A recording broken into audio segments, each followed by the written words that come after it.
Welcome to Middle Fingers Up. I'm your host, Kieran, and today I'm sitting with someone I knew I needed to talk to the moment I met him. A little while back, I was moderating a spoken word panel on anti-racism, and when I walked into the room, across the room, this young man greeted me with a huge, warm smile.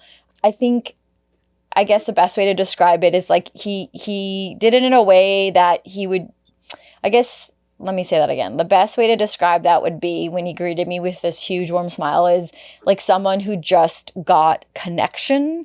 And after the panel, I knew I needed to keep talking to and with him. And so this is Rahell. He is 23. He is mixed race. And he'll describe himself as a passing white kid. He's been unpacking his whiteness. He's been learning about that in-between as a mixed race young person. He talks a lot about his love for hip hop and how hip hop has played a part in educating him and showing up for him in ways that maybe environments and even people couldn't over the years of his upbringing. He also talks about his unlearnings of misogyny and survival. And probably the best part, all of it, is he holds a huge level of accountability, what's his to own and what he's working on to unpack. And he's doing all of this with honesty and heart. And so if you are mixed race, if you are unlearning whiteness, if you're raising mixed race kids like I am, or maybe you're even just reflecting on how survival shaped your identity, I think this episode with Rahell is definitely for you. So let's bring him in. Let's welcome Rahell. Thank you so much for being here today. How are you doing? I'm doing great. Thank you for having me. Yeah. Is there anything that you want to add to your intro that maybe I missed or you want to highlight and let people know about you? No.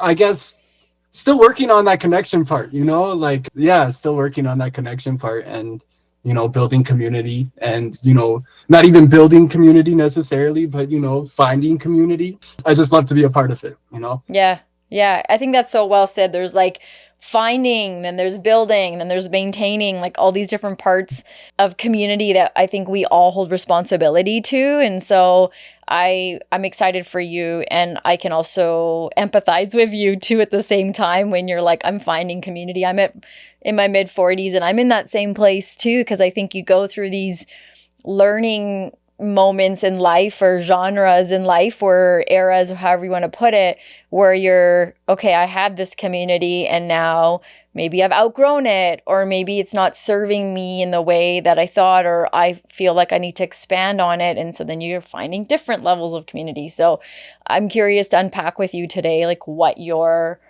where you're at in your finding of community, and also like how you're contributing to it, because we play parts in also giving, right, as taking too. So, and that's a huge thing I learned from a lovely woman that I got to interview, Nike Aura. She talks so much about community, and it's not just what's the community doing for me, but also like how am I contributing to it. So I always appreciate how she lays that out, because you're street, right? 100%, and especially coming from like white places, it's gonna be like a vacuum in a way, and it's definitely I am part of that. So it's I don't want to necessarily vacuum, like what's in this space. I should, definitely, and I think that's where that work comes in, that you need to kind of analyze and unpack some things about yourself that you might not be 100% right in this room all the time. You might not, your experience isn't going to trump other people's experience in this room, like it would be if you're the only brown person in a white room, or if the only mixed person in a white room, I should say. You're not gonna have the same authority when you're surrounded by people that look like you or have your ancestry.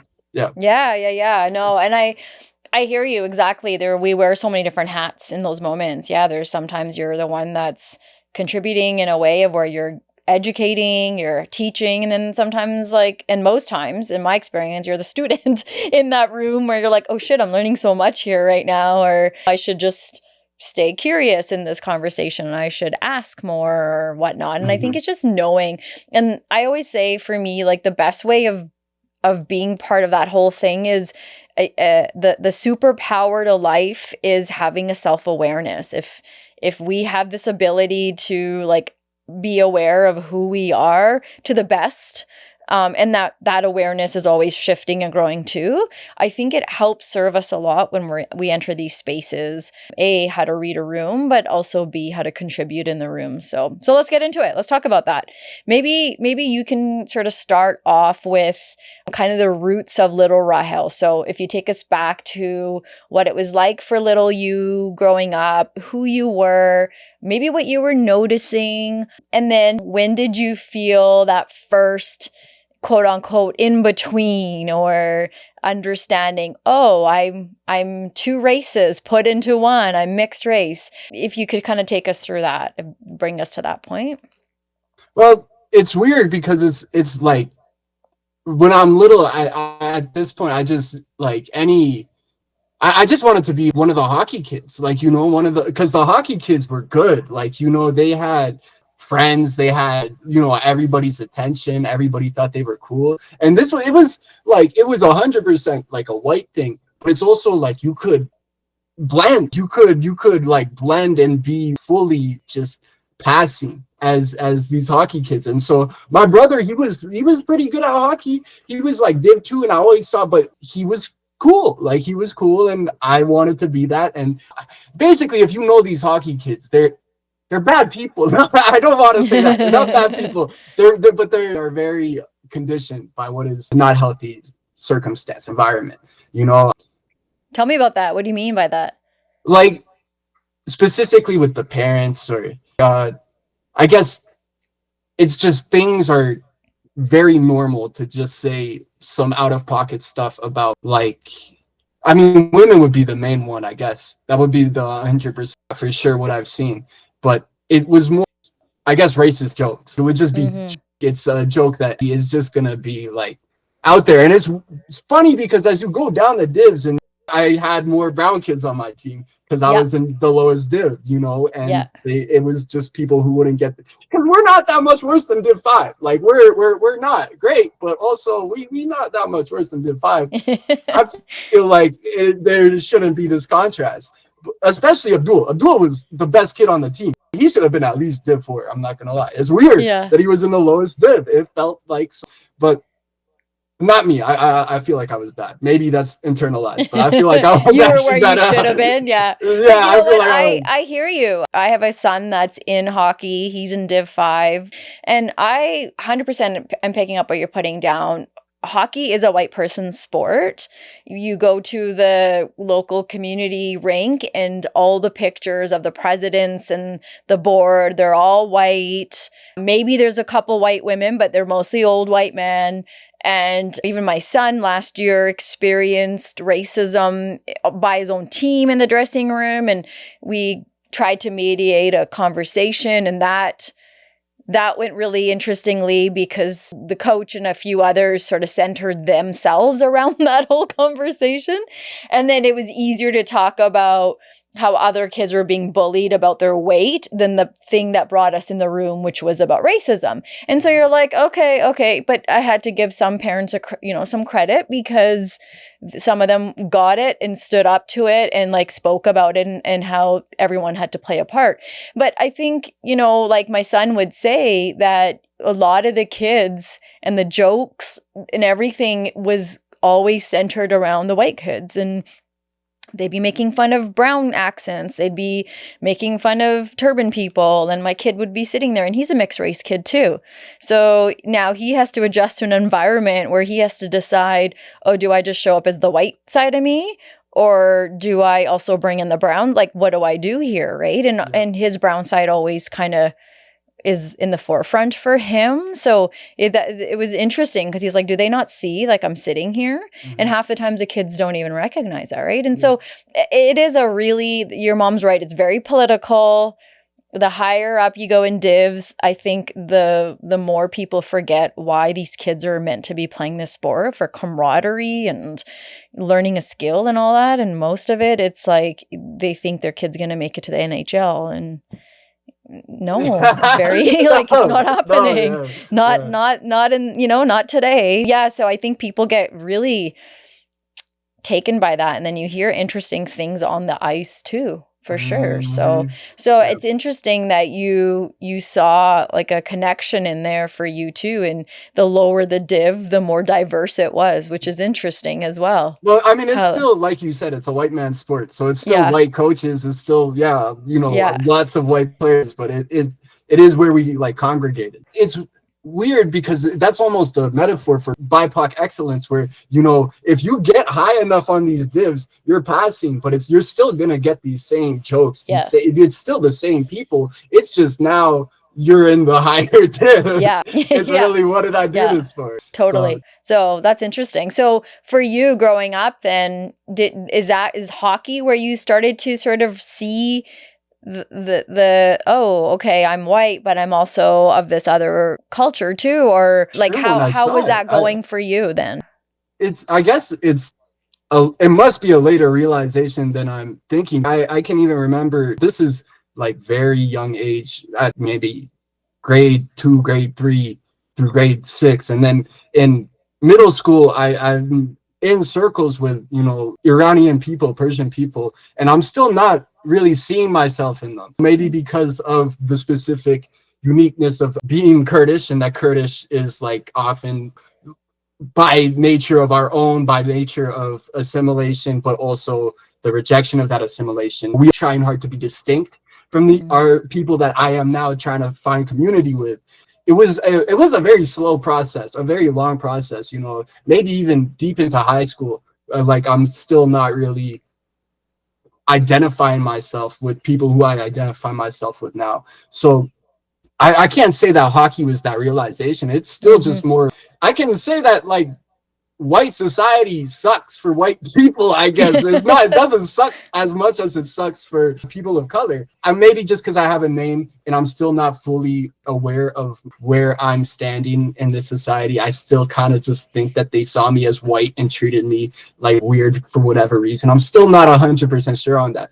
But if what I had was a white experience, like that shit isn't even good for white people. It just sucks for everybody else more though. At this point, I guess just emo, like, like, oh, fuck society. This is bullshit. And that in itself is still centered in whiteness, that you're not going to see the other parts, that there's alternatives. I would say it was a late realization. It was definitely deep into my teenage years that I'd start seeing myself. And I think even after I graduated, once I started working, I guess it's still a realization I'm working on, and I'm still trying to fully unpack, I guess. Yeah, I know. Hey, it's like you're already going through figuring out as a young boy becoming a man, like the classic of the lifespan as an adolescent identity. Who am I and who am I not? And then on top of that, you have this extra complicating factor, if you want to look at it that way, or you look at it as a positive thing, depending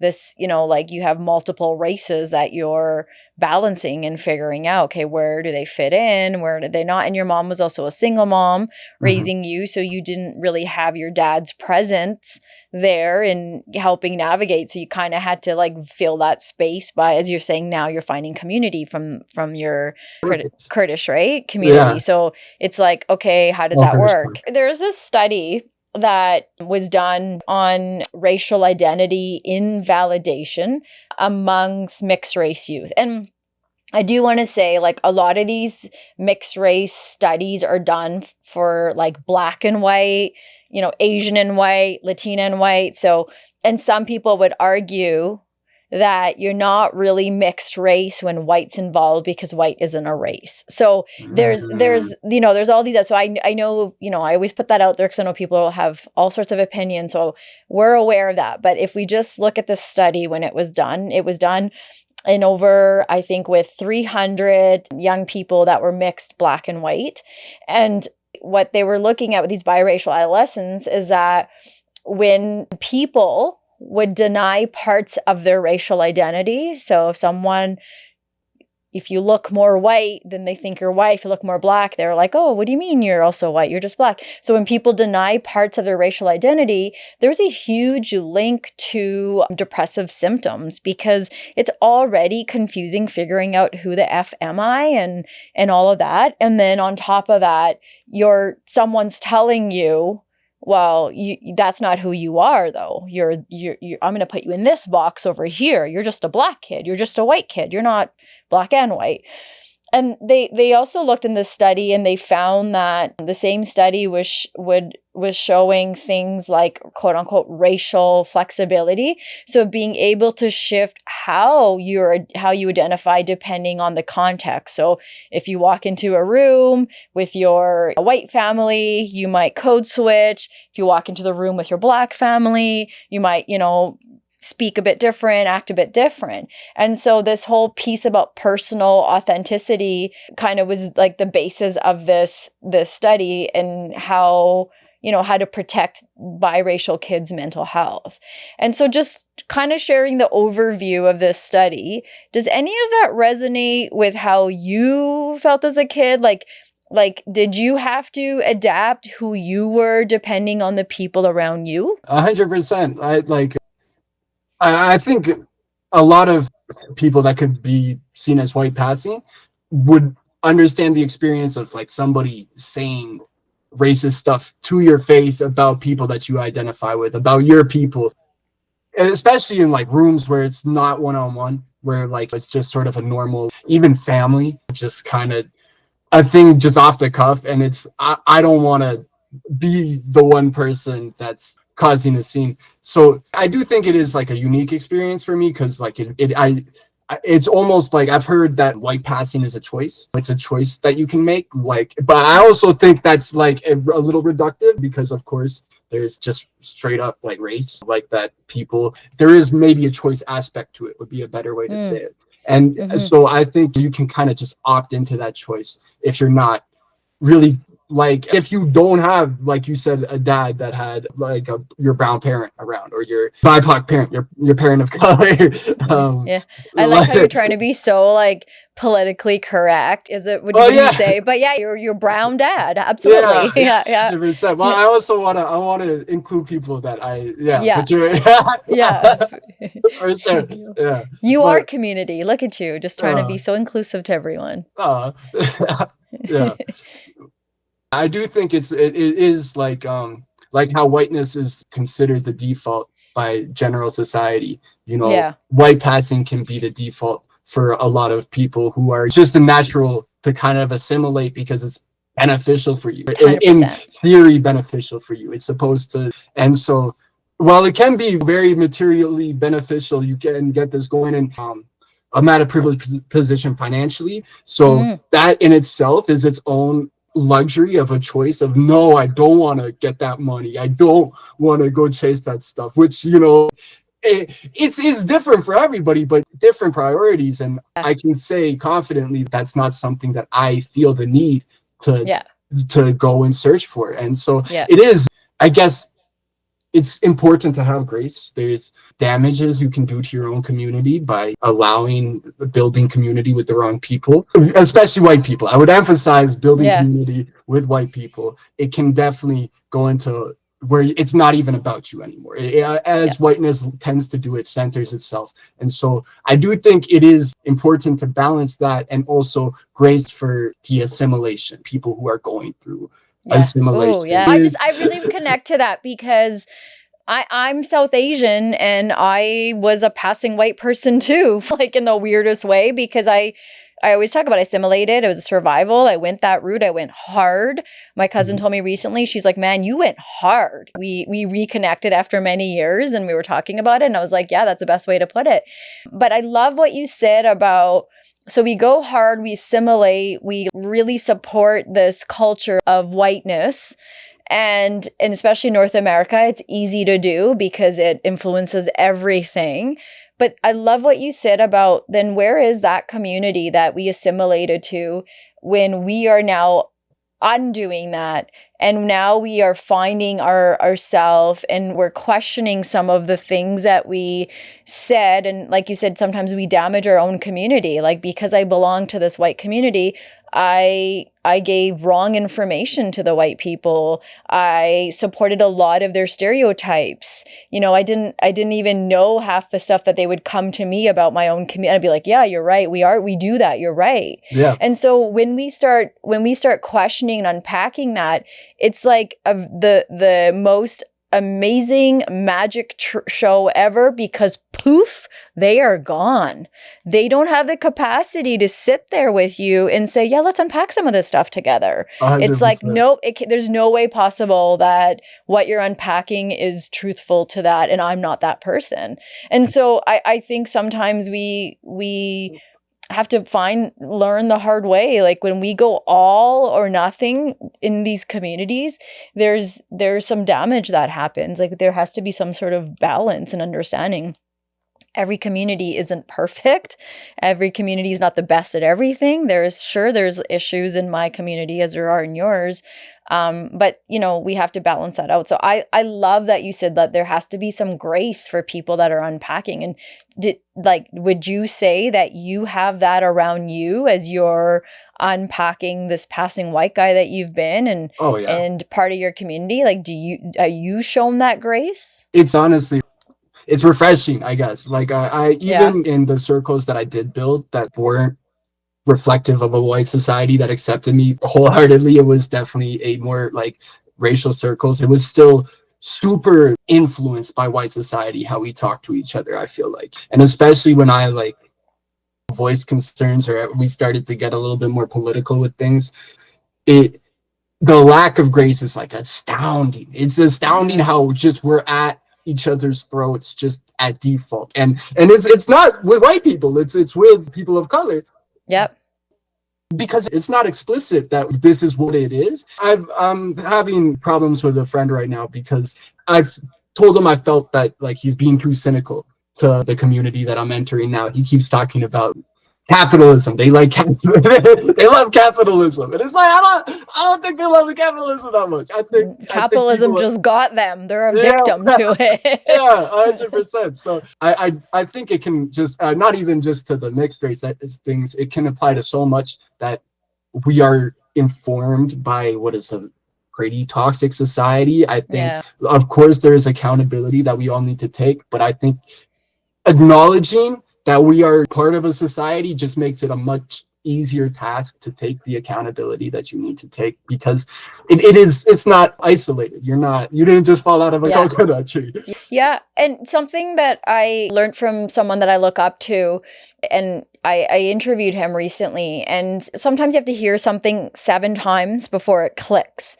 Mm-hmm. And the way he said it helped me understand, and what you're saying too is, when we're giving each other grace, it's not people on an individual level, it's the system. So if we can take the personal piece out of it, you're not someone that is supporting white supremacy. You're not a white supremacist, but you've been taken by the system of white supremacy and it's embedded in you. And sure, a great human being, you're a kind human being, but this system has you and it's taken you. And it took me too. And I'm not a bad person either. And I'm now unpacking some of that and finding the balance. And I think when we start to look at it from that third person of, this isn't a personal attack on each other, but just like you said, having some kind of knowledge and understanding that, okay, we're all contributing to this and it served us on so many different levels, and now we're trying to figure out what that meant and how not to carry that way. And so I don't know, I find that helps. And I don't know, maybe that's something with this friend too. It's like not necessarily that they're a bad person, and I know that's not what you're saying, but sometimes that system just takes you so hard. And because I'm sure you and this buddy probably have this, where when you're going head to head, the devil's advocate shows up so often, and you're like, fuck this devil's advocate business, like seriously, because now we're arguing something that is not even what we're talking. We're trying to talk about personal experience. We're trying to talk about human to human connection. So why do we have to go to this other route? And I think that's because our brain is going to that defense mechanism of red flags and, ooh, I don't like this. I don't like this. So now I'm just going to go to this place. And so, yeah, if we can look at it from, okay, it's not a personal thing, it's a system thing. I think we can kind of like crack at that in a better way. If you have anything you want to add to that. I think that's great. Like, I think like what you said about we are shaped with how we interact with each other by these systems. And so I think, I guess we should question some of our first instincts when it's anger for each other. Even seeing the projection of, like you said, white supremacy or misogyny in our loved ones it's definitely fair to be triggered by that and to be not, just because something is unacceptable, though, I guess, but it feels like the perfect victim too. I feel like I also want to be careful on both sides, because also your feelings are valid. And I guess it's just a ideally it is a growth on both sides on how we're going to interact with each other. Because, if you're not going to put in the work to question, am I upsetting this person by bringing these topics up over and over? Am I upsetting this person then it's not necessarily going to be beneficial for me to also check that and be like, okay, well, I'm not going to call it out or I'm not going to be upset by it. I think there are different scenarios. So it is also like, offer yourself that same grace all around. Everybody gets grace. A little bit for you, a little bit for me. Yeah. Right? I think recognizing where our privilege is showing up. And sometimes half of the issue is like, we don't even realize the things that we have so much privilege. You mentioned that you got this inheritance, you have this, these sorts of things coming for you or at you, towards you, with you, that I think are going to contribute. And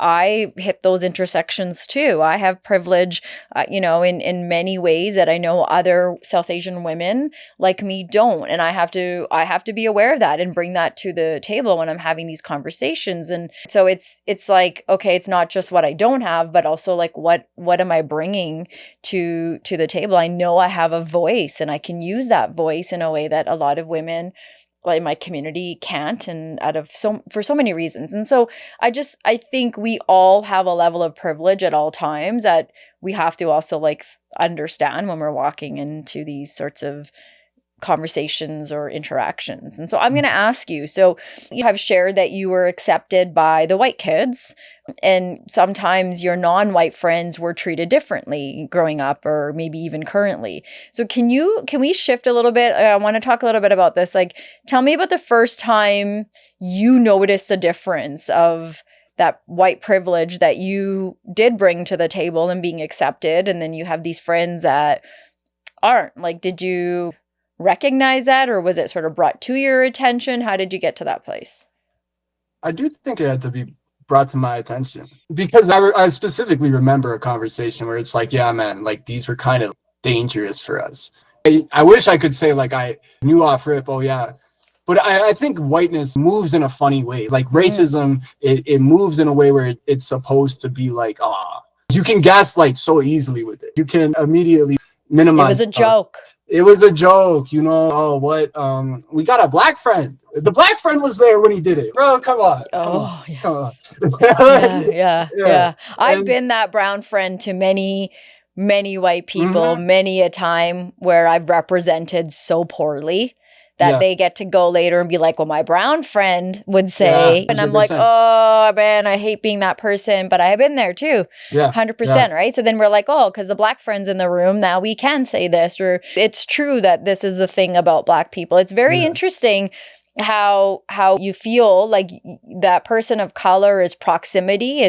They're just there so that they can show up later as a stat in a Like, yeah, conversation of, like an oh, that my accessory. Asian friend said. When you're like, is that why you're keeping us around? That's really interesting Mhm. that you're pulling that out. So that's interesting. But so you'd say that kind of was common for in gatherings? No, oftentimes it was just white people, but that was just specifically on a situation where I brought an Asian friend to a group which they're like racist and misogynist, and they got all that stuff, and he ended up getting bullied that day, and I tried to stick up for him, and then I got beat up. It was like a one-on-one, and I lost the fight like crazy. But I stopped trying after that because I just got my ass beat. I was like, okay, Yeah, we you learn shouldn't quick. even, Yeah, yeah. And so yeah. I specifically on that situation, I didn't necessarily process that, oh yeah, this is informed by racism, and there was stuff that I did to lead to this happening. But now that I'm older, it's so obvious. Like, it feels, why did you think this was going to be a good idea? What do Why? you think about that being at the age you are now, looking back at some of those painful moments? Like, what comes up for you when you think about even just that situation? Yeah, it's harsh. It's harsh. It's like just pangs of like, I mean, I I don't love to broadcast this, and it's not even my voice, but I have like a tick where if I think of a harmful enough memory, like a voice will say, you need to kill yourself. Like, and I'm not suicidal. I love life. I love people. I would hate to lose it, but it's just like, it's like a pang of, you need to not be here anymore. And You're not a good human. yeah, you're not a Yeah, good yeah, human. And it doesn't relieve anything. It doesn't like yeah, take the stress off you, but it basically just makes it so painful that you don't want to think about it anymore. yeah, You yeah, know? yeah. So Totally. Yeah. I think that for like, if we even pause, like for so many mixed race listeners, a story like this probably feels very painfully familiar. You learn early what gets rewarded and what gets punished. And I think for BIPOC listeners, for those who never really had the option to quote unquote pass, watching your friends navigate belonging differently can cut deep and also teaches you too. And then I think for like white listeners, like, this is an invitation to notice how early whiteness can give unearned access and how that shapes childhood. And for those that are raising young kids, I think no matter how much you want to believe, oh, we're not racist, we're a very inclusive household, your privilege is going to show up because of the way you look in these circumstances. And it's important that these kids grow up knowing that. I think, so that situations like this don't have to happen. Your kid trying to support another kid is getting his ass kicked, and then taking from there, oh shit, I can't have a voice in this. I can't say anything. There's so many different intersections, right, that are being impacted in that moment. And again, it's not anyone's bad people. It's just these are like really important things that we can all learn from. yeah, I think many people have been in that situation. I have. I learned really early as a brown kid, if you can't beat them, you join them. yeah. And that's how I cured my bullying. Like, that's how I stopped getting bullied by grade 5, because I joined them, and I joined them hard. I was like, I'm one of you. I'd go and find the Polly Pockets and listen to the music and do the things these kids were doing, so that I had the context to be part of the recess conversation. I painfully listened to country music for a long time to connect, because, and maybe that's why I hate it so much now, but I'm like, oh my God, I did it. I did everything and that was my story. I'm not saying that's everyone's story, but I can connect on that level, because I'm like, I get that. And I hope that you are giving yourself grace when you go back and think about these things. I hope that narrative changes for you at some point, that it's not poof, be gone. It's, oh, that happened for a reason, and now you have an opportunity to repave some of your future life experiences when you meet people and that sort of thing. So Yeah, it's funny how hard it is to get to a mind state where you're not just abusing yourself. yeah, It's weird I that hear you. it takes something. It's not just a day you wake up and you're like, oh, okay, I'm going to be nice to myself today, which of course you do need to make a conscious choice for it, but there is also the practice of it. And Yeah. Yeah, I just wish it was easier, but I'm here for it.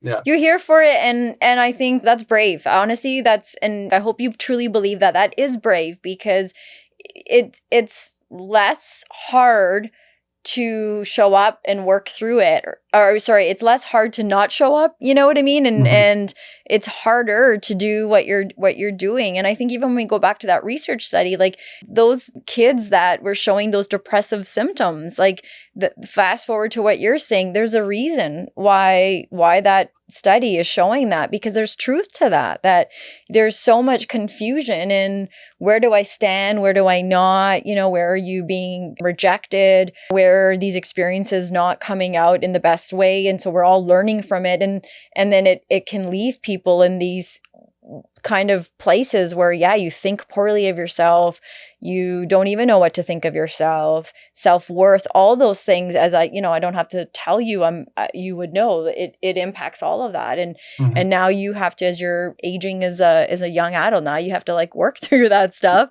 so that by the time you're my age, it's not even harder to undo some of that stuff, right? Like I think the best thing we could teach young kids is self-worth. How to not lose sight of that when you're navigating shitty ass experiences as like a teenager, and you hit 18 and now you're an adult, but people are still acting like kids, right? So it's a lot. So I hope that you continue to face some of that stuff. I think it's worth it. So, okay, you describe yourself, and we mentioned this a few times, a passing white kid. Can we break that down? Because I'm going to be honest with you, until you said it, I didn't even think I really fully understood it too after our consult. So I went and I kind of did some reading to understand what that meant more. And I learned a lot out of what I thought I knew. So I'm imagining other people also today are probably like, what exactly is a passing white? So maybe we can like break that open a bit for anyone who's lived it or loved someone in this experience. Like, I think there's like different layers as sort of how I came through it, and maybe you can add to it. So maybe you can help tell us the story underneath each one of these kind of layers as we break down what a passing white person might be. So the first thing is being perceived as white, right? So people would just automatically look at you, and particularly you as a mixed race person, as, okay, this is a white guy, because some people might think you look more white than not. So is that like, how did that shape you to the people that looked at you and assumed that, okay, Rahell's white? Was there like a moment or a time that you realized the world read you differently than you read yourself? Yeah, I think I would have read myself as, yeah, I'm white for, it's like, yeah, a good portion. It's weird to balance acknowledging who I am as a Kurdish person, because in itself, the Kurds are, like I said earlier, they are driven to assimilate. It's almost, it's part of the Kurdish experience, but also that's also a unique, that's more part of the white experience than the Kurdish experience is actually being deprived of itself. So I don't even want to fully say that, but like, this is the whole balancing act of, I'm trying to not do that. I don't want to lose that part of myself, but I also have to acknowledge that part of myself is going to be lost, or that part of that culture is going to be lost just from the nature of the position I'm in. So as much as I can try to reconnect and give back, there is some experiences that I won't be able to relate to. And there's some points where I'm not going to be able to be super knowledgeable and speaking on that experience from like a first perspective. So that is even beneficial for whiteness, that I'm in this room, and if you can be like, oh yeah, this person, he's from this area and he didn't speak up when I said that, like you were saying earlier, like about being the brown friend, it's just beneficial, it works. And so it's kind of just one of those things where I just need to be, I think, knowledgeable of it. I need to, and caring. I can't, like, a lot of days I can see in my brother doesn't want to care. It's too much. And like, I can't necessarily fault him, but like, it is also, I would have wished that we could have gone through this together. And I wish it's just stuff that's bigger than us, I guess. And I think that's important to remember. White passing involves a choice. And I heard it in a conversation about Karen from The Office. It was on a rap podcast, and it was specifically about Karen from The Office on if it's safe to classify her as passing. And I think this whole race is a construct. As we know, whiteness specifically is a construct. And so Italians were considered whatever back in the day. And now it's not even white passing. We're just white. It's just, I fear that for myself too. I fear that for myself. I fear that for my kids, that there comes a day, which like, if I were to ever be with somebody of my complexion, you know, I would have to keep a name that is a fourth of them. They'd have to, and a name that isn't from a language that I speak. And so really, if I didn't make a conscious decision, my kids aren't going to be white passing. They're just going to be white. And if I don't make a conscious decision for myself, it feels the same way. I'm not going to be white passing. I'm just going to be white. And like, I don't know for sure, because again, of my name and because of the facial hair and maybe the eyebrows, I don't aspire to that. I might have aspired to that as a kid, or might even have known what I was aspiring to when I just wanted to be accepted. But like, I think now it's just different priorities of who accepts me and where that acceptance comes from. I'm still like very new to it. I'm still working. But what does acceptance mean to you? Like, if you are truly feeling accepted in a room, what does that feel for you as a mixed race kid? It's like slow. It's like people will take the time to hear you out. I don't think it means whatever you say is good, but I think it's like we'll take a second, I guess, for this.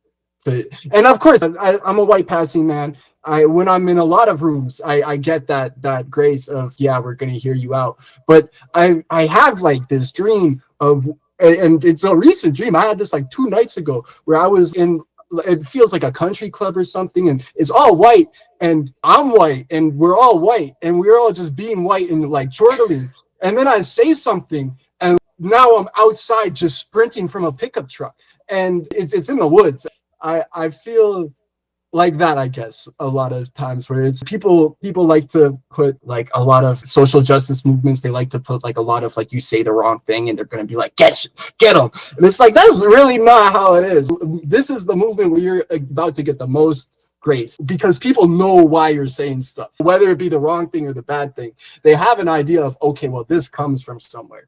And outside of these circles, it's a lot more like what we were talking about as accountability. We are not seen as all interacting and influencing each other and being influenced by the world around us. We are individuals who make our own thoughts and ideas, and that comes from within. And my thoughts and ideas are better than yours. And, you know, it's so I guess what acceptance means to me would be an acceptance of the world first, an acceptance of, okay, things are like this colonialization happened. An acceptance of yourself, I guess, would also be important too for mixed race people like me. There is going to be a point where it's like, oh, you kind of have to accept that you're nebulous, that you're not 100% going to fit into either box. And that's all right. We're not supposed to do that. They're not designed for us. It's not designed for people. It's designed for white people. And then it comes to a point where, like you said, we're in the era where there's a lot more understanding of context of why people say what they say, why someone, because of history and all these sorts of things, that we can get to a place where we can start creating our own boxes. We can start building our own tables that we can pull up chairs to, and not trying to fit into this one. And I think there is now so much more space and room for us to start doing that. And you even talked about you're seeking that kind of community for yourself as well. So I think there's a level of, when we have awareness and understand our privilege, we know, okay, we're not looking for confirmation. I'm not entering this community so that, like you said, they're always agreeing with everything I'm saying, but because I want a sense of belonging. And when I have a sense of belonging, I have safety. When I have safety, I have the capacity to be able to actually crack myself open and really do some good, deep ass work. But until I have safety, I can't do those things. And so I think for someone, like when I hear you speak, I hear and imagine that in this dream that you have and this truck you're running from, that the next crazy ass scene is that you're just literally building your own table. And you're like, okay, whoever wants to come to this table and have these open conversations, let's do it. So I also, when we look at these layers of being passing white, you kind of talked about this, but there's also this layer of receiving the advantages of whiteness too. And you've talked about that as well. Like passing sometimes gives a different kind of safety and belonging, benefit of the doubt. And what's one moment where that privilege showed up in a way you couldn't ignore, would you say? That is a tough question. I guess it would be more on a day-to-day basis. You kind of need to see, on some white stuff, you need to see people get discriminated against to understand where your privilege comes from. Because I think people would even contest, like white people would contest, oh, it's not privilege, it's just the way things are supposed to be. And it's like, it is kind of just the way things are supposed to be, but it's for only you. And that's where the privilege comes from. It is hard to pinpoint, oh yeah, when I said that thing and people listened to me. Even in my own communities and brown communities, that's going to be at play. I don't think that's reserved to just white circles, that being a white man, it gives you credibility in places where it necessarily shouldn't, like at all, really. You should be stripped of credibility when you come into this room. And so I don't get where the appeal is of holding on to this privilege. I don't fully get, I do get the appeal because money is cool and like respect is cool. But you don't feel imposter syndrome. You don't feel like the worst person alive for taking up this spotlight. So yeah, it is like, it's still something that I'm not 100% fully aware of, but I think more likely than not, I'm gonna just lean to, yeah, this is because of privilege, yeah. So yeah. And even when you and I were at that, and we talked about this as a consult, but when we were at that anti-racism event together, there was a moment where people were allowed to ask questions to the panel, and no one really asked any questions. And I understand too, I think people were trying to make sense of what was being said. But one of the very few white people in that room, and again, this is an anti-racism event where a lot of people of color are majority at, and one of the white people there, I think it was getting uncomfortable for her. And she didn't ask a question, but she wanted to make a point of, hey, everything's not about racism. Poor people have problems too. And it's kind of what you're saying. There is absolutely, there's people in all different races, including white people, that are in a lower socioeconomic status, for sure. But I think sometimes we forget to acknowledge that if you put a person of color and a white person in that same level of low socioeconomic status, and they both are going to the bank to get help, or they're both going to a medical office for support, because of the way that white person looks, not knowing that they're in poverty, that white person is going to almost always get the first help, get picked before that person of color. So again, we have to be honest about these intersections that we're all at. So sure, white people are going through hard times. No one is saying they're not. But isn't it interesting that we're in an event trying to give space to people of color for 5 minutes, and we're already being told, whoa, let's bring it back over here too. And I think no shade on that woman. I think really what happened there is what happens all the time in our social gatherings, where we go right away to this generalized place. And we have to start to realize, like, no, whiteness will almost always get the first dibs at whatever's happening here. And we can't shy away from that. And so it's kind of like what you're saying, like even as a white man going into a brown circle, you're going to get some kind of privilege, even in that kind of moment too, and all these sorts of things. And again, it's not to make anyone feel like shit, but it's like, recognize your power, I think, is what we're saying. I recognize mine as a brown woman, and God, I only have so much of it. And I still have a responsibility to recognize that when I walk into certain spaces. And I think we all, and especially if you are white, you have a level that you kind of have to sort of be even more so responsible about, I think. And then you throw in like yourself, my kids, where there's this mixed, you're getting pulled by one end as a minority, and then you're getting pulled by this other end as someone who has all this privilege. It's fucked because you're like living in two, like literally on one extreme to the other, and you're just trying to make your way in the middle here. So I think then we go to this other layer of passing white to the split. Inside you're mixed and outside you're treated as white. And that's where that eternal external split shows up when you move through life and relationships, friendship, school, work, and all of that. And even your sense of self, I would imagine. Yeah. Yeah. Sorry, it's definitely more externalized these days, though, where I'm having conversations about it. I guess before it was much more indecisive, and like that indecisiveness, it just leads to whiteness. It just goes like, all right, I'm gonna just try and be white then. And not to say that there's a problem with this journey, and that that frames it as it's leading to whiteness, which it's not. It's just there are points where you're gonna get indecisive, and you're gonna want to be like, well, if there isn't a place for me here. And I think that's what you were saying. Nike was talking about, what can I bring to this community should really, that's when it should carry, because it's not just you in this community that benefits from your presence. It should be everybody. And so I do think there are other stuffs at play, and that whiteness is also individualistic, I guess, like neoliberalism and how whiteness are tied together. It is like something that having care for other people of color, or even just as a white person, having care for people of color, this is what's supposed to balance that. It's like what's supposed to maybe not have you talking over this person, maybe not have you second guess this person because you don't know all the way. So I think like even for that woman, she could have chose to just give her privilege by not saying anything and showing up as a support and being curious.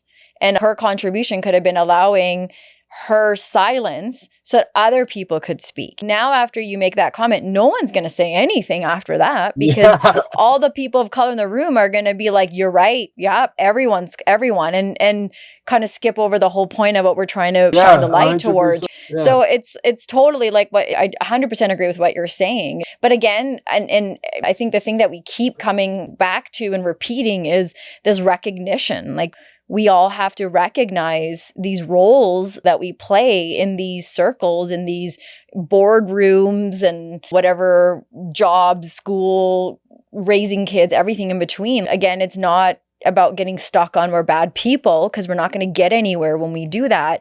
It's okay, this happens. And when someone of mixed race, someone of color is sharing a lived experience, it really is not playing devil's advocate in the moment. And it is truly like believing that that is actually what's going on. But because when you can't connect as a white person to that experience, it's so fascinating because the world is built around you. And when you can't, you're like, well, there's no catalog. There's nothing for this experience because I've had all these other experiences in the world. So that can't be true. And I think the real challenge is saying, oh shit, there's a lot that I don't know because I only see the world from this angle. You talked about this like choice as passing, and there is an article that I read, and it's a study about being mixed, and it claims that biracial identity often is tied to social class and race. So again, it's choice.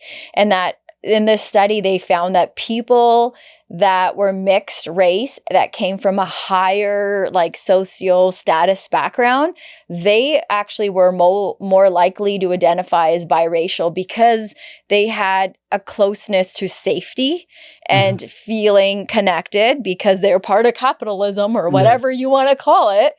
And so that they felt the safety to be able to say, you know what, I am this race and identify this way. And people in the study that were from a lower status, there was so little safety and just lots of survival that they didn't even have the capacity to be able to say, I come from these both communities, because they're head to the ground, surviving, trying to get through.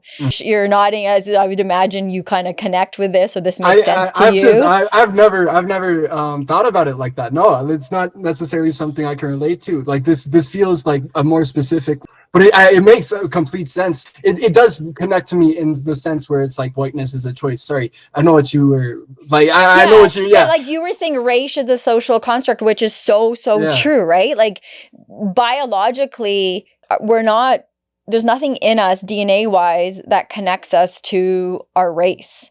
Yeah. It was done in a way to put white up top and the rest of us, and this is when we think of the slavery eras, colonization eras. And so all these races came up then to be at a lower status. So then that always kept white up top. And we've all just carried it and continued it in our societies over time and time. And so it 100%, I agree with you when you say it's a social construct, because it's created to sort of run the systems that are made for certain people to rise to the top and others to keep fighting to get to where they need to. And so it is interesting when we look at it that way, because you're like, well, what does that even mean? You know what I mean? Like, even there's studies out there that when my husband and I say we're an interracial couple, there's studies that say actually when you mix a BIPOC person with a white person, you're not an interracial relationship, because white has power and the rest of the races don't have power. So we're not two races because white isn't a race. But then you read articles that argue that too, right? So you kind of have to it's like that social justice stuff, like you're saying, like you kind of have to take in a bunch of different factors and figure out, okay, what does this mean? But I do agree about the power piece, because the power does lie. And if you want to look at white as race, Caucasians as race, go for it, whatever. But there is power there. And so that impacts, I know my kids, that's my job to keep in the forefront of their mind too, that they're bringing in both of these communities to every table that they go to, and they have to find where their sense of belonging is, but also understand there's times where they're going to have to really understand what it means to be that white kid in that moment, or that's clicking, right? For you, if you had advice for like little Rahell or little kids like my kids that are mixed race that are navigating this, what's something you know now that you would go back and tell these young people that are navigating this? Man, I specifically with your son, I'd tell him to be like proud of himself, like you said, like he's so far along. I do think it's really important to not blame yourself for this stuff. Like even when you do fold and you give them that, it is from England, or it is a weird name. However, it is something that you do have to try and see yourself in your community, because I guess I think that's going to be the antidote. Of course, it's hard. Still, like I said, even with the community that I built that was not 100% white, it is still informed. So it's still tough. It is still tough for me to say with the confidence. Yeah. And I'm happy he's talking to you too. Like I'm happy that is huge. I don't know where I would be if I had someone to talk to about that. Right? I know. I agree. Me too. I could have benefited from that a lot too growing up. And again, no shade on my lovely family members. They loved and they did everything they could for me. But there were certain things about this, like you said, assimilating and identity stuff that our grown-ups just didn't understand in the way we do now, of like, we could have stretched out this conversation a little bit more. You need people to believe what you're going through, even when you don't have all of the language to be able to explain it. You need someone to understand without the subtitles of what's happening, of like, that's like, even me sharing this with you today, you're doing a phenomenal job of active listening by just nodding. Like that, when I'm sharing something and you're nodding, that's giving me validation. And so I'm like, oh, he's totally picking up what I'm putting down. For And it's sure. so simple. It's such a simple thing that you probably don't even realize you're doing as I'm talking. I feel Right? like It's I'm like doing it's too much. I connecting. feel like I'm bobbleheaded. Now you're like trying, like all uncomfortable, like shit my head, but it's connection, as we've been saying from the minute that this conversation started. Yeah. As humans, that's all we're looking for, is to connect our experiences, and our experiences are a pattern of the way society's been built. Definitely. Right? Like that's just the way that at least I make sense of it, and on so many levels. I think I want to say here, for like mixed race kids, again, you guys are allowed to hold complexity, and you didn't fail anyone, and you guys also are in this place of where you're surviving and trying to figure that out. And again, for BIPOCs, like, your observations matter, and you saw things that others didn't. And I think validating that, and white parents raising mixed kids, this is a reminder to understand how complicated belonging is for your kid, and try to do it without guilt and a lot of curiosity. And for white listeners, again, reflecting on what being seen as a white person has afforded you, and what parts of identity were made invisible or unsafe. Like, I think that's really, really important in what Rahell and I are talking about. And I don't know if you want to add anything, people that are listening. I have a few other questions for you still, but in this point, if anything's coming up for you that you want to add. Yeah, I was just thinking. I think that's great, by the way. I think what you were saying about complexity is really great. Like, we're not math problems. It's not like, oh, okay, white and brown, or brown and Asian makes this. It like you said, complexity. Allow yourself that complexity. And also, if that doesn't just apply to all people of color living in white society, allow yourself to have the story of where you came from, and to have your language differences and your accent, and all of this is what makes people beautiful. And so it is corny to, I feel like, but I also think it's important. It is a removal of complexities, right? Whiteness, it is just in the nature of, oh yeah, UK and Spain and all of this, that's that, and this is this. It in itself is just a generalization to subsume more power. So I do think it is important. I really like that. Allow yourself to be complex, and have even contradictions. Like, as being mixed with the white, it will provide a ton of contradictions where you need to be like, okay, well, in this room, I'm not the same as in this room. And where, like, balancing that, I really love that as well. Like, allowing yourself to be complex. I think that's great. I agree. I think it gives like permission on so many levels. So I'm going to switch gears for a second. I know that when we were doing the consult, you talked a lot about like part of your education, and even like a part of where you went to belong was through hip hop. And I know I'm like completely just like, there's no transition into this, like, boom, let's just do it. And I don't know if it sat well with me, but it sat with me. I was like, oh, that's so interesting. Because I think sometimes, like, music helps us fill in the blanks in that maybe conversation or human to human contact just can't, right? It's like less intimate on so many levels, but then it is also intimate because it's music. So can you help us understand, if it's a lyric, if it's an artist, it's a moment, what did hip hop do for you as you were building your identity and learning a lot about who you were and about the world?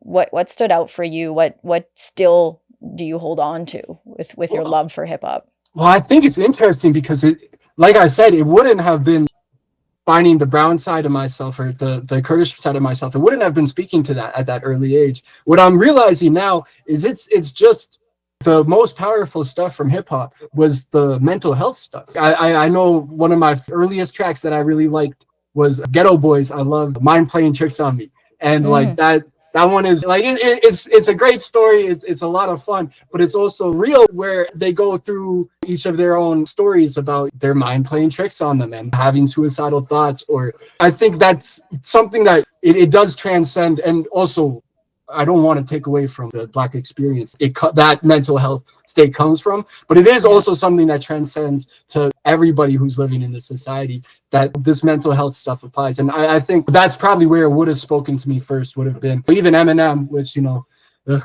but like, I know. It's like, I hear you. I know. But yeah, when I first started, that was, and where did he get that from though? Where did he get this openness that he's gonna talk about the relationship with his mom and be so open about this stuff? It comes from somewhere, and hip hop artists have been doing this from time. Black hip hop artists have been doing this the whole time. So I think that probably would have been what really spoke to me about it, was just how they're so open about mental health.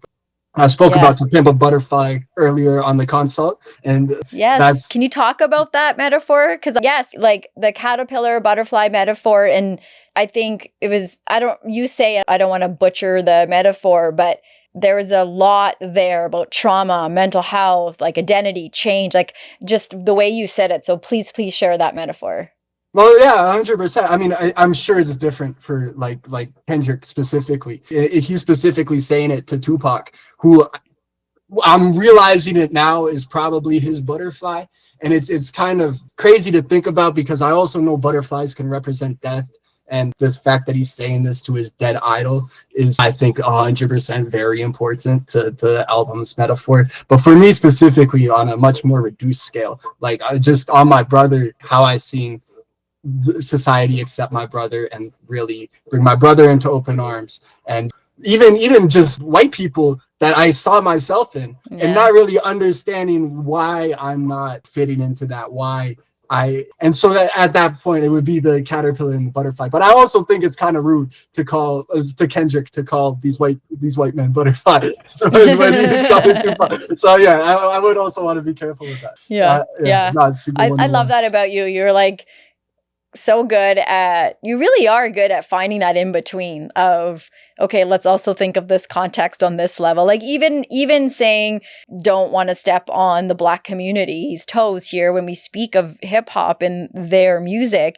I love that, because I think for so often, so many, it's like you love certain parts of BIPOC's culture that is fun, the music, like the clothes, the food, and this right now context hip hop, but then like can't take it a step further and understand the lived experiences and, be someone that is an ally to the BIPOC people. And so I love for you, honestly, how well you have to do something about that. Like, it's like starting some kind of group for young people or what, but you do a really good job capturing that for the different communities of like, look, I'm not trying to say I know this. I only know a small part of this, but giving credit where it's due, I think is a huge, huge kudos. Like, good for you to be able to do that. Like, honestly, I appreciate that. So many don't know how to do that. Well, with going back to the white lady in the spoken word anti-racism seminar, I do think it comes, just to play devil's advocate. Oh, here we go. I think, and then you could end it with, it was a joke. Yeah.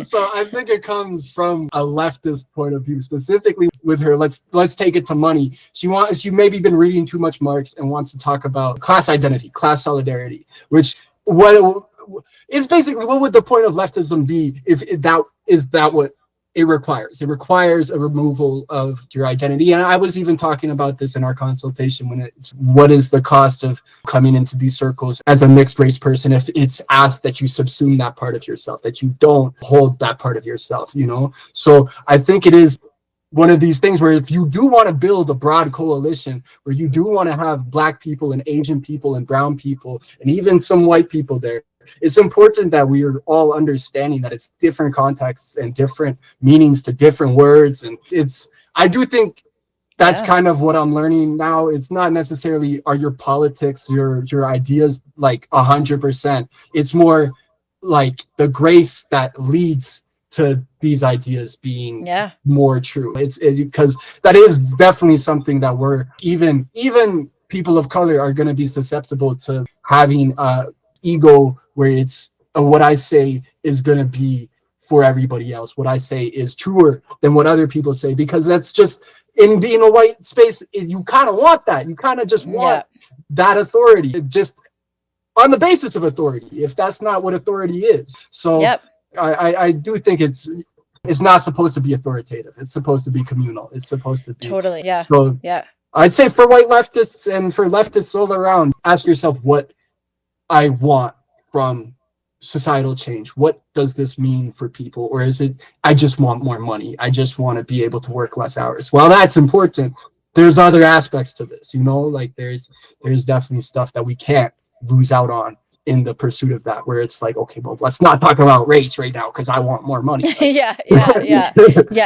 And you know, it can be multiple things going on at once. So it can be about race and it can be about other things too. Mhm. And I think that's something that we have to recognize, that when someone of color is saying it's about race, you have to be open to saying, yeah, okay, let me ask about that. Cause yeah, but that doesn't mean it can't be about 10 other things either. So sometimes people think, oh, well, race is at the table now, so that means we can't talk about anything else. And it's like, well, like, we're just giving life to this conversation. And so there's no need to rush through it. We're just opening the door to this. And so I think the discomfort is what's making us want to jump to the next thing of like, well, we all can relate to the fact that we want money. And so I think you're right about, okay, we have to look at things from a different place. Because you're right, like there's always that diaspora of people from their own race. There's well, I'm the immigrant that's been here for 30,000 years, so I know better, these damn newcomers. And like in the Black community, slavery, not slavery, what kind of immigrant, how did you come to North America? There's all these things that are dividing us more.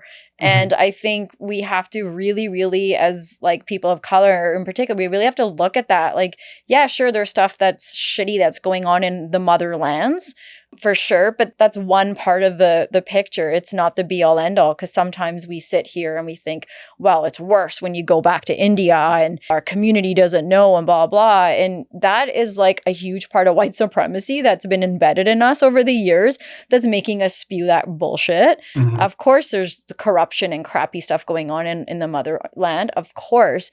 But also we have to like back it up and look at where that's coming from, what that's about. And that's just a small part of the big picture. And I think as people of color, we do it to ourselves when we start to join that crappy narrative of putting ourselves down. And we're trying to build this community of thriving. And so we're not even fully there yet. And we're already, many of us, well, I was born here, so I'm different in comparison to you because you weren't born here. And there's always these weird divides that we have to just like figure out how to recognize, but not allow to ruin us. Because we're not getting anywhere when we talk like that. Yeah, it's really interesting because I would say blame the divides, right? Especially like you said with the Black community, when we're gonna have it's crazy to think about, because you're really getting hit by white supremacy. Like you're getting hit by some white supremacy where I'm sure this applies, but there's specific African anti-black sentiment for Black Americans, right? There's like a specific, and it's basically like exactly white supremacy. It's the exact, it's not, except for the power and the whiteness of it. Exactly. Yeah. So, but it's interesting to think about like how many people have tried to build community with these people, with your own people, with what you would see as your own people, and you get hit by white supremacy. It's hard for me to be like, oh yeah, 100% blame the divides, but there is like that's the only way it feels like to mesh this stuff together, you know, to staple this stuff together. And I'm sure there's conversations like I would love to hear what Nike has. Like, oh my gosh, you know, because I'm sure she would be like, okay, no, we don't want to build community with those people. And I think that's 100% fair. You can't change everyone. I think she would say, and I don't want to speak for her, but what I learned from her is like, you can only start with yourself. So it's like, how are we going to show up? And what happens sometimes, and there's a beautiful example, there was a South Asian woman on TikTok. She got a lot of views. She's coming out of divorce. And so in the South Asian community, divorce has a huge stigma attached to it. You'll never come out strong is essentially what many people, not all, but many believe, like divorce is terrible. And so she came out of a hard divorce. She was married to a South Asian person. And what happens now is she's now at the extreme of, well, all brown men are terrible, and I'm now only dating white men, and I'm kind of disengaging from my culture, and me and this white man lived together before, you know, we were not married. And I'm watching this video, and my sister and I actually both watched it, and we laughed, and we're like, both married to white men, and we're like, should we break it to her now or later? Because this is not a race of a man, you know, brown man. This is a men Yes, issue. 100%. And you had a really shitty experience, of course. And like, I hear you, and good for you for stepping up and coming out on the other end, like strong with a voice. I have to give her that. But we have to, as humans, stop putting all of our eggs in this one basket of, because this happened with a brown man, all the brown men are this way. Because this happened with the brown woman, we're all this way. I think you had an experience with this person of color or the person from your community, but what happens is we normalize white people's experiences. Like, you think people marrying white men haven't had the shittiest divorces, and domestic violence wasn't brutal, and misogyny didn't exist. But because white is always right, we think, oh, it's better. We get this model minority civic sense kind of mentality. And so then we only see our own community through like a narrow lens. And then we're like, oh, it's our community that's so fucked and so terrible. And I think we have to, I really challenge us, all of us. And I know I've done this many times, and I'm unlearning a lot of that myself. So I'm not trying to say that I'm like the best at this, but I think we all have to challenge ourselves and not put ourselves like, you know, pin ourselves against this wall of, oh, it's all the men or all the women or all these people. Like, other people are 100%. already speaking poorly of us. But speak bad, talk about your own experience for sure. But it's not all. It's not all. That's not the way it is. Yeah. So, which, you know, brings me to this conversation of misogyny. And I didn't plan it that way. That just happened. But That was good. one of the I know, right? That was a good transition. Yeah, that was I good. finally did one. But honestly, Rahell, one of the bravest things I, you know, have heard you say, and the short amount of conversations you and I have had, is when you said that you are unlearning being a misogynist. And I honestly like want to go there with compassion with you, because you don't hear many men talking about their unlearning of misogyny, because it's like air. It's just so there, and it's hard to pinpoint where it is. And those that are doing the work, calling themselves out, wanting to unpack that, I think, thank you. That's amazing, because that means like we're doing something good for the younger generation and the next generation, right? So I'd love to pick your brain about how you got to that place of, oh, I have misogyny within me, and what is a thing that you're doing? And then the last part of that would be like feedback you have for other men, whether it's young men, whether it's boys, whether it's just men in general, and how to like challenge themselves and wanting to, you know, look at that part of themselves. Like in high school, just I'm still like, yeah, pretty bigoted towards women. I'm still invalidating, still definitely one to like mansplain all of that. And I think it had to ruin a relationship that I value. That was when it clicked for me. This isn't cool, I guess. It isn't good for me. I think I mentioned that on the consultation, that it takes that, you know, when you're in a misogynist standpoint, when you're in a standpoint of manipulating and lessening somebody's pain, like men are born to do with women, it takes for it to finally affect you. Once it affects you, now it's okay. That's a problem. And so I don't even know what advice I would give to misogynistic men. Stop dating for a while, I guess. I would say more to the women, it's not gonna, is.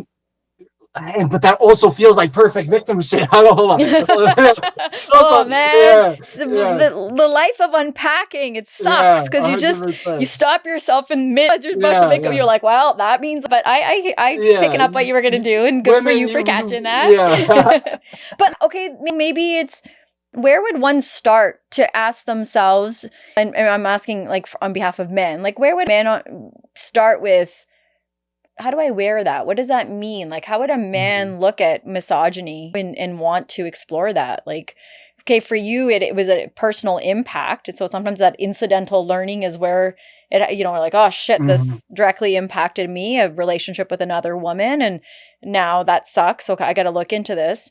And maybe that won't be the case for many others. So what is a motivating factor? Why would dudes want to chip away at that or ask themselves a level of 1 to 10? What kind of, man of misogyny Yeah. am I? Like, why would a dude want to do that?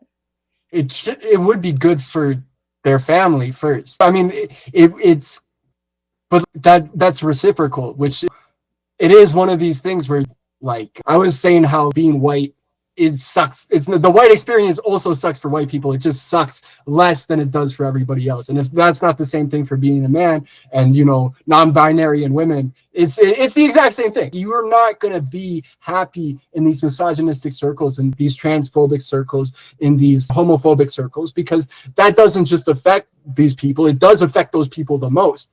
But you'll see with transphobia all the time, cis women are getting hit by transphobia. It is not something that is exclusively for these bigoted communities, bigoted intersections, or these intersections that are being bigoted against, being marginalized. So Yeah. I would say that acceptance is rewarding for everybody. Inclusion is an inclusion of everybody. I think white people should analyze why not having your voice centered and dominating the conversation feels like you're not being accepted. Like that's not the same feeling or the same phenomenon. It might be a similar feeling, but it's weird that you get this feeling for a completely different stimuli.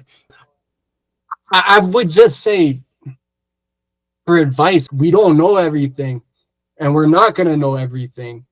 And it might feel like the role of a provider, like you got to provide stability and whatnot, and you got to but I think like there's ways to provide connection. I don't think people act in the social justice circles that when these conversations of toxic masculinity come up, like it's a broad condemnation of masculinity as a whole, when it's like really specific to no toxic things that masculinity comes with.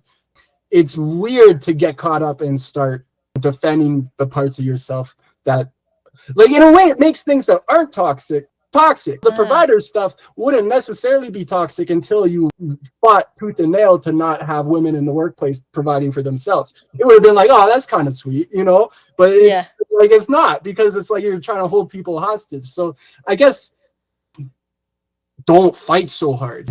There's stuff that you're gonna be susceptible to. You're gonna fall into these potholes, step on these landmines where you're gonna upset your wife or your mom or your sister.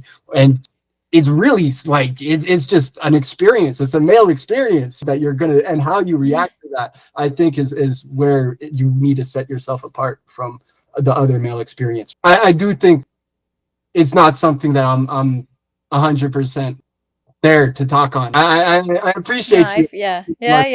But Well, I think you're doing a good job, and I think the thing is, again, awareness. We've said this like 1,000 times today, and honestly, that is really what's been weaved through this conversation. Is, look, like, we all have work to do, and as a woman, I have my own, and then as a woman of color, as a brown woman, there's layers. Like we said, we meet at these intersections, and we have to be aware of them.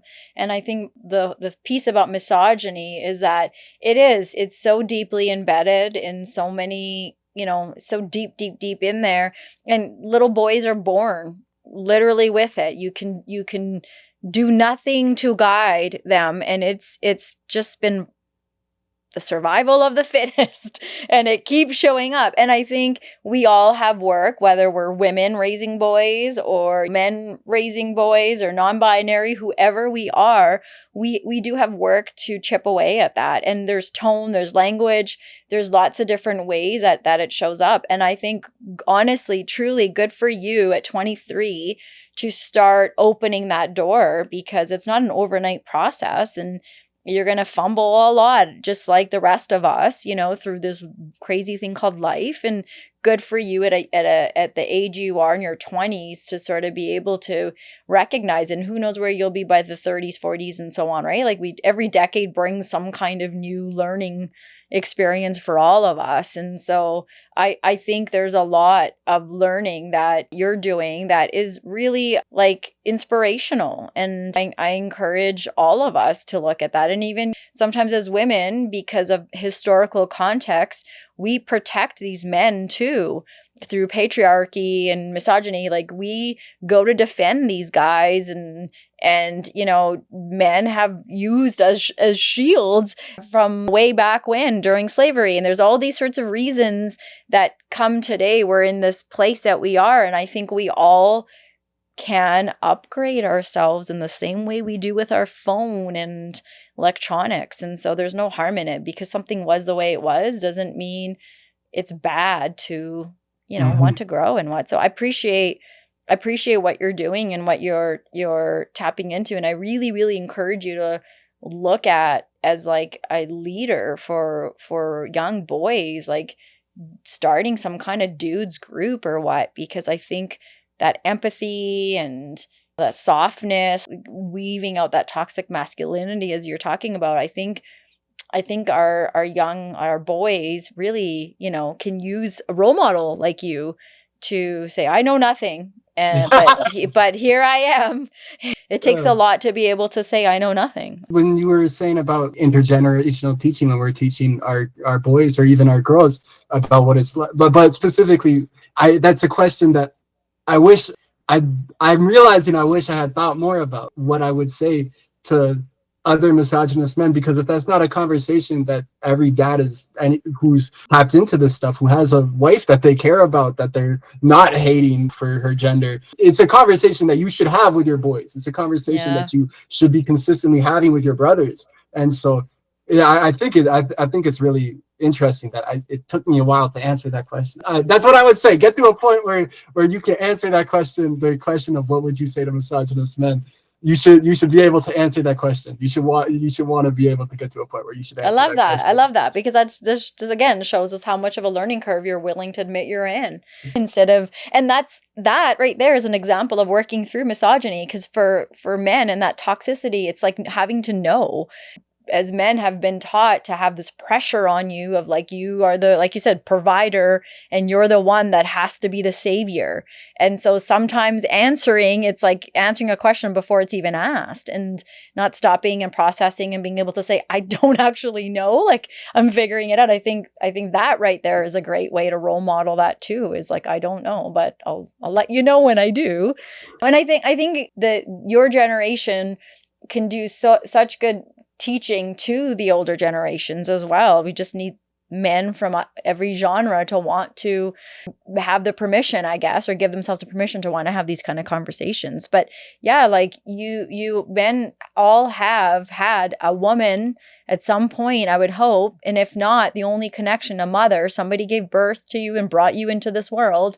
But daughters, like you said, sisters, mothers, wives, and everything in between, like there's a woman that hopefully is motivating some of that too, of like, okay, what kind of, if you have a daughter, if she chooses to be with a dude, like what kind of dude do you hope she's with? One that she can fully be herself, right? And not one that's feeling like she has to rely on the guy for survival and everything. And I think that about my boys too. Like I want them to, you know, it starts early with superheroes. Like I remember with my oldest son, he hated female superheroes.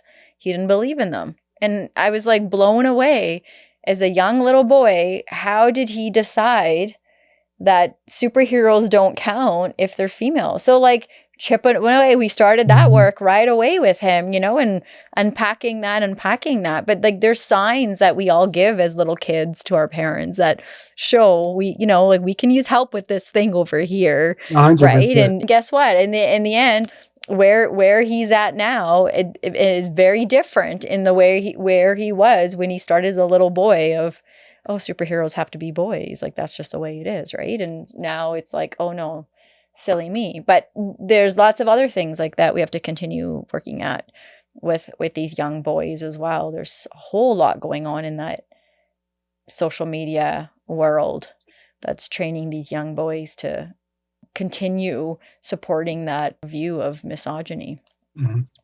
So I picked your brain a lot I've probably talked more at you than allowed you, and that's my apology. I feel like that's on my end. I love thought, listening to you. It's awesome. It's no guests on the podcast, just Kieran. It would be great. Oh I my would God, still please listen. come back all the time. We could do like little riveting moments with Rahell. Okay, but anything you want to go back and add to, or something that I didn't ask you that you were really hoping would come up today? This is that kind of moment to let me know. No, you asked everything I was hoping for. But I guess I would want to go back on the connection, like how these specific intersections are connected, and that everybody's going to have to really pay attention to, like you said, be aware. Like, it's not something that just white men had to listen to. White women, your husbands, you can also take stuff from these intersections and the fact that these stuff exists. So I think that it's all connected. I guess that would be and I think maybe I've stressed that almost too much, that we are all in a society, and that we are informed by these things in our society, and that we should be aware of that and take accountability, but also kind to each other because of it. And I mean, I guess that would be the main takeaway. This work is hard work, but it's important work, and it makes it easier to really, and that's what the work should be. It's not just what makes it easier, but it is also part of the work is acknowledging that these things exist. So I really think what you're doing is important, because I think it also applies to that, especially like when we're talking about the pain that women feel and the pain people of color feel. I think it's not stuff that we hear every day, and stuff that is even pushed to the margins when it comes up. So like I really appreciate it. I wouldn't know as much as I do if it wasn't for you. That's like really kind of you to say. No, it's all right. That means a lot. I appreciate that. I think it takes a bunch of us. I'm just one small part of the big picture, and as you are, and as others are, and the guests that have come through, and it's been 3 years, and it's been a lot of reflecting, and probably the thing that I leave with out of everything in the last 3 years is I have so much more to learn. I have guests like you that come on that teach and leave me feeling curious, and like I always say that's a selfish thing as a podcast host, but it's also the thing I'm proud of that I want to keep doing, is like keep opening this door so that we keep building this platform for our voices. And we need you, we need more, we need everyone. I have the sexy job of hitting record and asking a couple of questions, but it's people like you that show up and want to have these conversations. And I talked to a lot of people in the background that are so impacted by various episodes, and I invite everyone. I'm like, you want to come on and talk? And a lot of people are scared to, because they're not sure. And I think that tells me that we have a lot of work to do still, right? Because we want everyone's voice at the table. But I do appreciate their part in showing up, listening, and sending messages. And then there's guests like you that are like, hell yeah, I'll come on, after meeting me for 1 hour. So I'm grateful. I'm grateful for people like you every day that make this podcast, keep thriving, keep going on. So, and we'll keep doing it. So yeah. So if you were going to leave people with one thing and only one thing, what do you hope that they will leave with today? The grace part. Have grace for yourself and for your community. Try and find people who look like you, who think like you, who speak like you, speak your language. And I think it'll be all right. Of course, any revolution, any warfare aside, we got to remember what it would be for. We got to know what we would want to fight, what we would want to protect for. And so I think that would be it. It needs to be a beautiful life that we have, that we protect. Yeah. Yep. I really, really appreciate what you said there, especially the part about finding people that you connect with that even look like you. I think that was a huge part of my journey this whole year. And when I entered those spaces where I didn't need the subtitles and people look like me, oh my gosh, it was definitely something that I'd been missing for years and years and didn't know until I showed up in these spaces where I was greeted with love and support. And they were like, you're not late to this party. You're here right on time. Like it was one of those things where I'm like, oh my God, I'm so sorry. Like I'm not brown enough, but I'm not Canadian enough. So I think that's the thing, is finding people that help you want to show up for yourself. Middle fingers up. If there was one thing that you wanted to put your middle fingers up to today, what would that be? Fake community. Let's say community that's Yeah. let's say for specifically like what I was saying earlier about our communities that aren't explicitly for getting away from whiteness, getting away from colonialization, but still beyond that. Let's say middle fingers to not making that explicit. Make it explicit what we're here for, why we're here, and why we're not there. I think that's good for everybody.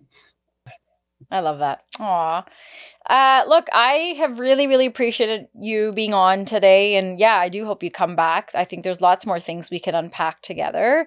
And for everyone else listening, I think to those that are navigating identity, I think we go through moments in life where that identity is our theme. No matter, how old we are, we're rediscovering ourselves. And I think I encourage people to continue doing that, rediscovering your identity, your privilege, your masculinity, your mixedness, like all the ghosts of who you had to be to survive. I think it's important to honor and figure those out, because I think like Rahell's been saying today, when we do that, we do adapt this lovely sense of self-awareness that helps us show up so much better for ourselves, for the people that we care about, in all the spaces that we enter. So any last words, anything you want to end the episode with?